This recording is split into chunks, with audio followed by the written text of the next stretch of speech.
Welcome back to another episode of 3rd and 3 with Coach Roger Holmes. I'm Jason Holcomb, Director of Public Relations for Dublin City Schools. Coach, got a big win. We're still in a good, solid position to earn that number 2 spot if we keep playing hard. One thing that I noticed about last week's game is it was real tight in that first half, and y'all made a few adjustments that seemed to turn the tide in our favor. What do you do at halftime with your youngins to get them to buy into doing these changes? Well, for us, Jason, we have a system that has a lot of blocking rules and things with it, and we have a young sophomore center, a sophomore guard. We've got a senior guard who's a first-year guard. We've got a sophomore tight end. So we have a lot of young kids, and they came out the other night and gave us something completely different than we'd had an opportunity to see on any of the 3 game films that we traded. And we made some mistakes the first couple of series, and we were able to figure out on the sidelines what they were doing and make some adjustments there. We got some of it straightened out in the first half, but then we were able to get in at halftime and put it on the board and show them what they were doing and talk about our rules and assignments again. And I think our kids adjusted to that pretty well.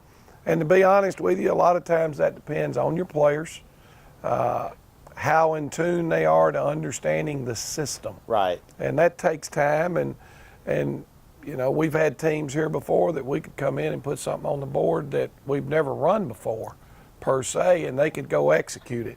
We're not quite there with this young group, but we're getting there, and that's huge.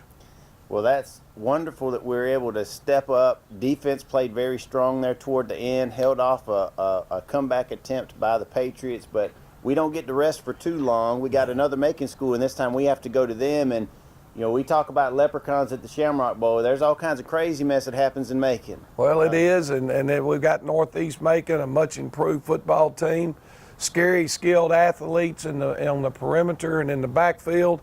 Defensively, play as hard as anybody we've played against all year. They're slanting, they're moving their front, they're blitzing backers, trying to create you a lot of havoc. Of course, obviously, a lot of those things, a lot of times, you know, they're going to get you, but every now and then you get them when they're gambling like that, and you turn it into a big play. And it's a huge game for us. It really goes a long way towards helping us stay in this number 2 slot. The longer we can press that into the season, the better off we'll be.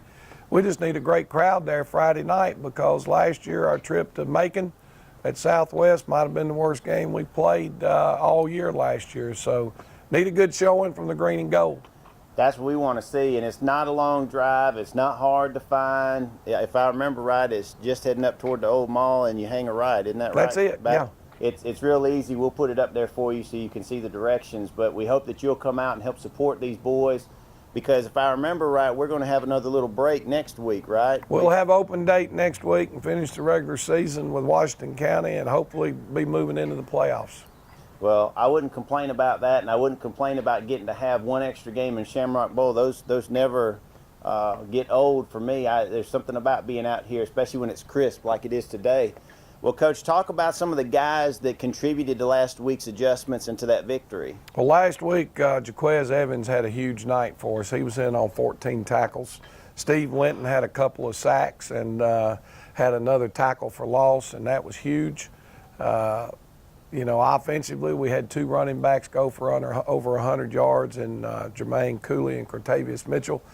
And for that to happen, then your offensive line had to play well. Yeah, so right. A lot of names there, but let's just – the whole O-line. The whole offensive line had a good night. So, you know, that one's behind us. Time to move forward and get ready for the Northeast Raiders. Well, before we sign off for this week, we want to send a shout out to our middle school team. You know, we're still playing strong. Are we still undefeated? The middle school's undefeated, and they play undefeated Vidalia here in the Shamrock Bowl at 4:30 on Thursday afternoon. So you want to see the future, and that'd be a great time to do it. Come out and support the middle school Dublin Fighting Irish as 2 undefeated teams get together in the Shamrock Bowl on Thursday afternoon at 4:30. That'll be a good primer to get you ready for Friday night. So come out Thursday here at Shamrock Bowl. I think kickoff's around 5:30. Vidalia here in the Shamrock Bowl at 4:30. 4:30. 4:30. Earlier. Well, Lord, good thing we haven't had the time changer. You'd be real late. I hear you. Want you to come out Thursday and watch the middle school Irish to get you pumped up for Friday night when we head to Macon and take on Northeast. And then we're going to be back next week again and again, and hopefully we'll be doing this deep into December. As always, you're watching 3rd and 3 with Coach Roger Holmes.